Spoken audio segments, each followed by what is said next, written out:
سامعین کرام، سورۃ الفاتحہ مکیہ، سورۃ الفاتحہ یہ مکی صورت ہے۔ اس میں ٹوٹل 7 آیات ہیں اور یہ 1 رکوع ہے۔ مکی صورت ہیں سورۃ المدثر اور سورۃ اللہب، یعنی سورۃ الفاتحہ کا نزول کب ہوا ہے؟ یا ایھا المدثر قم فانذر وربک فکبر، سورۃ المدثر اور سورۃ اللہب، تبت یدا ابی لہب وتب۔ مضامین سورۃ الفاتحہ کی یہ ہیں کہ دراصل میں سورۃ الفاتحہ دعا ہیں۔ نبی کریم صلی اللہ علیہ وآلہ وسلم نے فرمایا افضل الدعاء الحمدللہ وافضل الذکر لا الہ الا اللہ۔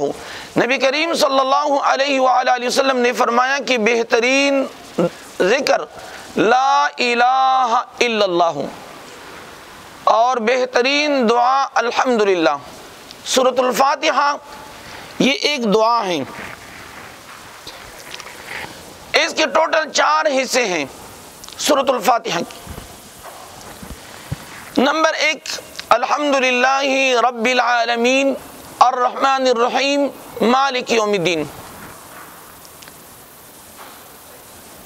اللہ تبارک و تعالیٰ فرماتا ہے کہ میں رب ہوں، یعنی تمام مخلوق کا پالنے والا۔ رب کا معنی ہے پالنے والا، تربیت کرنے والا۔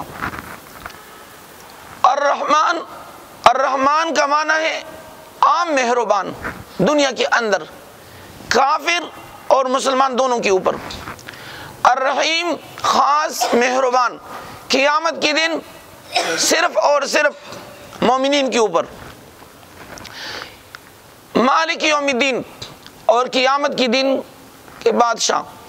تو اس میں پہلے حصے میں 4 صفات، رب، رحمان، رحیم، مالک، یہ پہلا حصہ ہے۔ دوسرے حصے میں اللہ تبارک و تعالیٰ فرمایا ایاک نعبد و ایاک نستعین، کہ ہم تجھ ہی سے استعانت طلب کرتے ہیں اور تجھ ہی کی عبادت کرتے ہیں، یہ دوسرا حصہ ہے۔ تیسرے حصے میں صراط مستقیم کا ذکر ہے۔ اللہ تبارک و تعالی ہم سب کو صراط مستقیم پہ چلنے کی توفیق عطا فرمائیں۔ اور چوتھے حصے میں انعام یافتہ لوگ ہیں،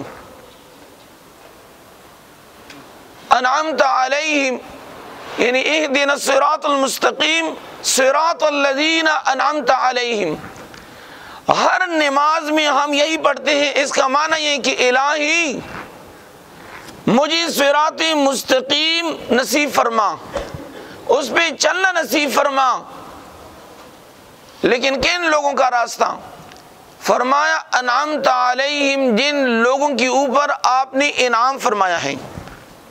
وہ کون ہیں؟ انبیاء کرام، صدیقین، شہداء، صالحین۔ اس کا ذکر سورۃ النساء میں ہے، چونکہ وقت مختصر ہے۔ اور غیر المغضوب، غیر المغضوب سے کون مراد ہے؟